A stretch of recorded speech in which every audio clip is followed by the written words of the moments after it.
Assemblyman Danielson, prior to the Bruen decision, New Jersey had a justifiable need requirement, and there were several hundred people who demonstrated a justifiable need to the courts in order to carry a firearm.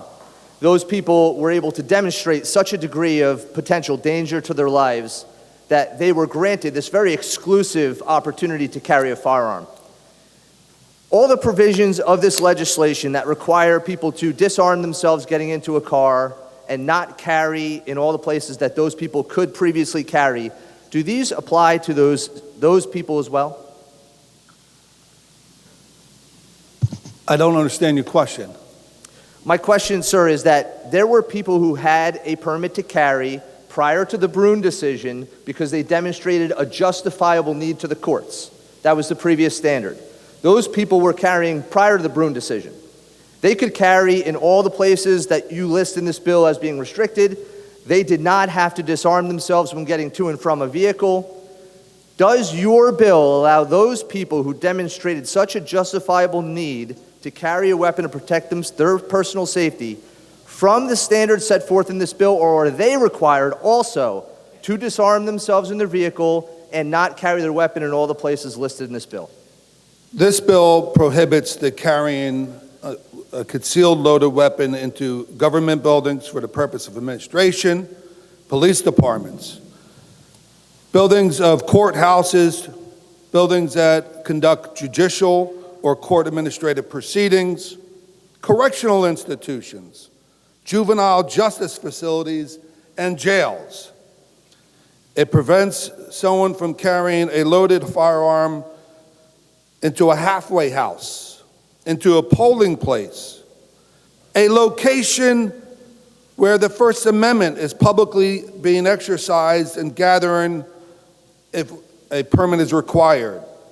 This bill prevents someone from legally carrying a loaded firearm into a school, a college, a university, a school bus, a child care facility, a daycare center, a nursery school, a preschool, a zoo or summer camp, the gun-free zone of a park, beach, or playground, a youth sports event, a library museum, a shelter for the homeless, for runaway youths. He's answering your question. Children, child care center, a center for the victims of domestic violence, a community residence for persons with developmental disabilities, head injuries, or terminal illness, a cannabis dispensary or a consumption area, an entertainment facility, a theater,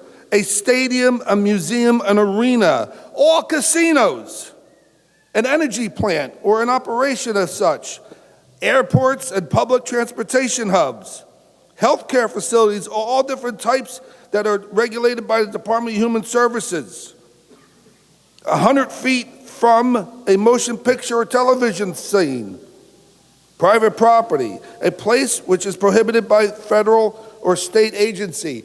That if this becomes law to everybody it applies to. Sir. Well, that was very thorough. I appreciate the response. And thank you for recognizing, thank you, Mr. Bergen, for not only voting yes for this bill, but you are a contributing author of this bill. I'll bring to your attention. Thank you for authoring. He's going to be a wise ass. All right, so just to clarify my question. I think your question's been asked and answered.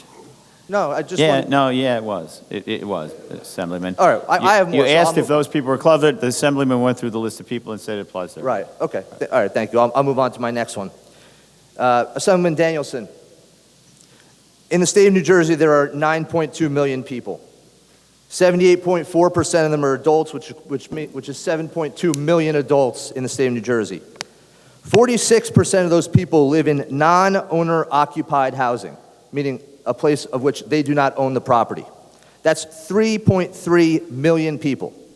Does your bill preclude those 3.3 million people from possessing a firearm without the express permission of the owner of the property? No. Thank you, Assemblyman. Assemblyman Danielson, how confident are you that this bill will be upheld by the U.S. Supreme Court? That's speculative. I'm not answering isn't that it? question, Mr. Bergen. Stay on the bill, please. Is he It's a giving direction? speculative question about No, that's something fine. that is not contained in the bill. problem. There's nothing in the bill that talks about whether this will pass constitutional muster according to. I'm not objecting. Well, that was a that's question you asked. No, that's all right. I'll move on to the next one. Mr. Speaker, through you, to the Assemblyman. Assemblyman, did you read the court's decision for Bruen in its entirety? Me reading the court's decision is not part of this bill. Please stay on the bill, Mr. Bergen. Okay. I'll just read a brief section that relates to the next couple of questions, if I may, Mr. Speaker. Okay, For but context. this isn't a cross-examination. You want to It's ask not. questions about, well, it is if you say, did you, that's a predicate question for asking somebody the follow-up question about whether they've read the bill, read the court decision or not. The court decision, So can I whether ask he's you read questions it, or not? or I mean, whether- what are we doing here? Can I ask questions or not? about the bill. Yeah, this is about the bill. And not I about, asked- okay, So the bill is in response to the Bruen decision. I just asked if he read it. If he doesn't want to answer, I'd move on. okay. All right. But there's some important stuff that happened in the Bruen decision that relate to the bill. So I just want to recap one particular part. In the Bruen decision, it said, quote, "In keeping with Heller, we hold that when the Second Amendment's plain text covers an individual's conduct, the Constitution presumptively protects that conduct. To justify its regulation, of what you're trying to do, the government may not simply posit that the regulation promotes an important interest. Rather, the government must demonstrate that the regulation is consistent with this nation's historical tradition of firearms regulation." You must demonstrate that this bill is consistent with this nation's historical tradition of firearm regulation. To keep in line with the Bruen decision and to ensure that this will pass constitutional muster, I have a few questions. When our founders wrote the Constitution, did they limit the Second Amendment for town squares or taverns? If you want to answer the question. What section of the bill is that, Mr. Bergen? We need to stay on the bill. It's the constitutional part you left out. Stay on the bill. They also had public parks and beaches back in those days. Did they limit those areas? We are limiting the Some bill limit- to gun-free zones only. Read the bill. Benjamin Franklin founded an insurance company in 1752. Did he sell insurance for gun Assemblyman, owners? what has, I'm sorry, with due respect. I'm just trying to establish historical precedent. which No, is you're required by trying the Bruen to decision. make political points, but, Oh, okay. I can move on. I have more. thank you. Yeah, that's fine.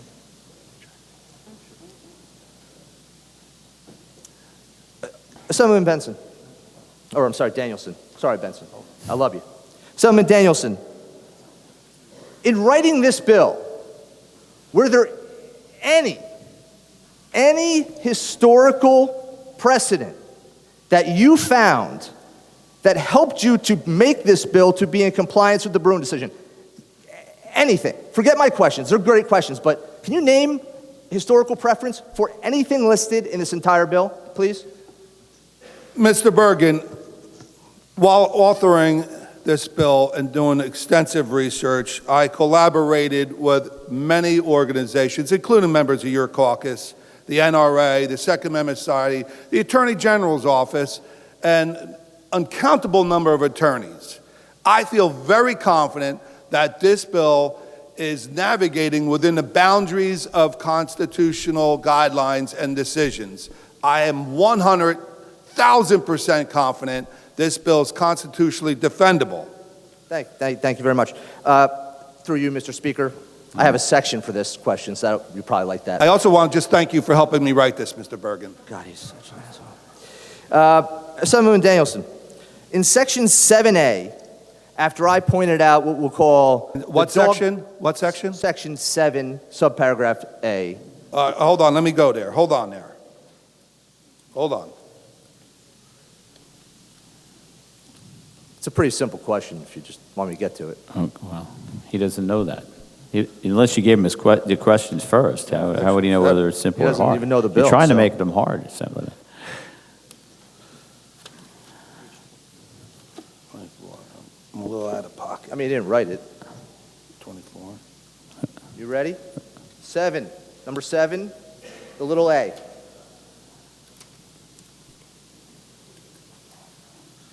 I could could give you the language. It's going to be so simple if you just let me ask the question. If you need more time.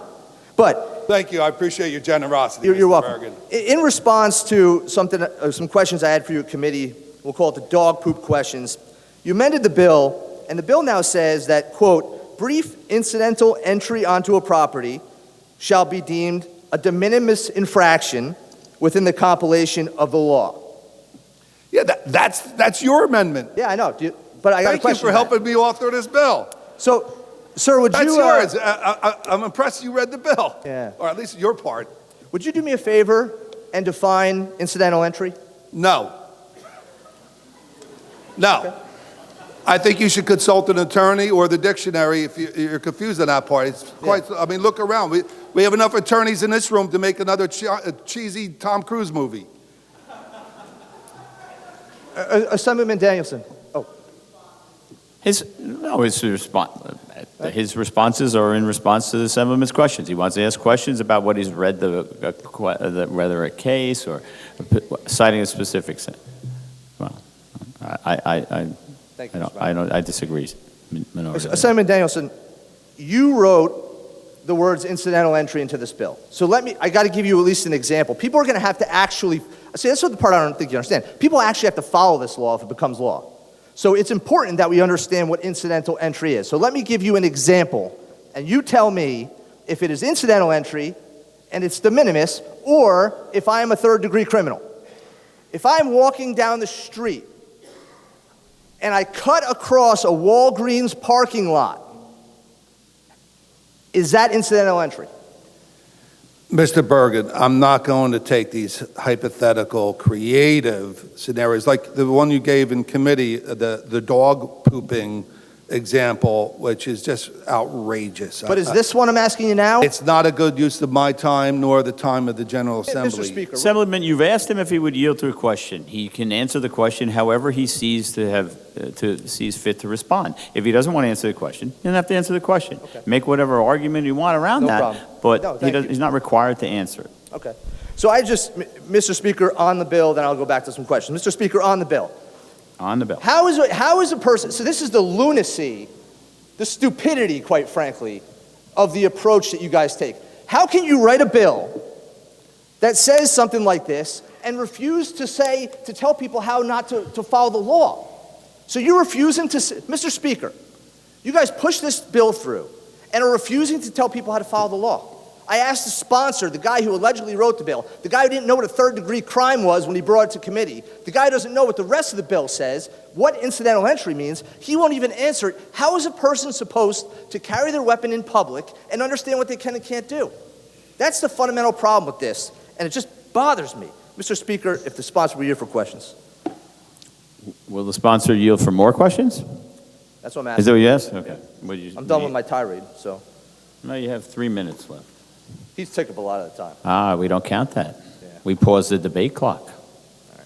If you're going to do that, that's fine. You have any questions? Would you yield for another question?